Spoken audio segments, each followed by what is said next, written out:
policy design for these specially designed and engineered whole lives. And it's kind of like there's some magic answer, like, oh, this one's the best or that one's the best. You know what? There is no one that's the best. They're all good, but they are all good for the specific need and goal that they are designed for. So that's what I want to cover. What is the best design for you? So my team, the beauty is they've done extensive research and looked at the mathematics. Everything with what we do with the infinite banking concept can be boiled down to the math. And we've looked at the mathematics behind all of the policy designs, and we're going to talk about two designs, polar opposites. And I'm going to ask you right now, put this in the comments. Which one do you think is better? The 1090, 90% to PUA, 10% to base, or 50-50? 50 base, 50 PUA. Which one do you think is best? We're going to dive into why it is what it is.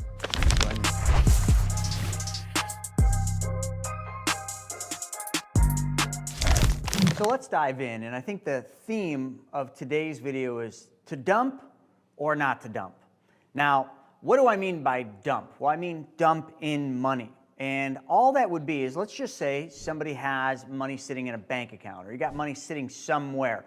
We'll call that your right pocket. But then you learn about this new place you can put money where it gets a much better interest rate, and that interest rate is guaranteed for your whole life. You get paid dividends every year, although not guaranteed. They've never missed one.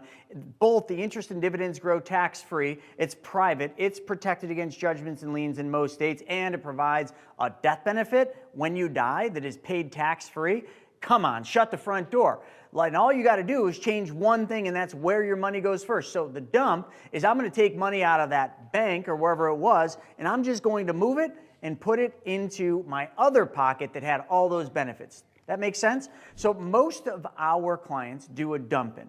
And because they do a dump-in, it changes the mathematics. Because now, when they dump that money in, that money immediately starts earning interest and dividends on a compounding basis, so it really helps the numbers, but it hurts the MEC limits and how we design this. Now, today's video is not going to be how to design an IBC policy. I already covered that. You can watch that video on my YouTube, how to design an IBC policy updated. Today, I'm specifically going to go into the mathematics behind the myth.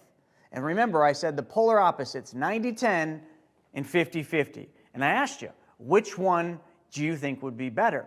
Now, there is no definitive answer. That is not a trick question. It depends on your needs and goals, and very much depends on whether you plan to dump money in or not. So let's dive in.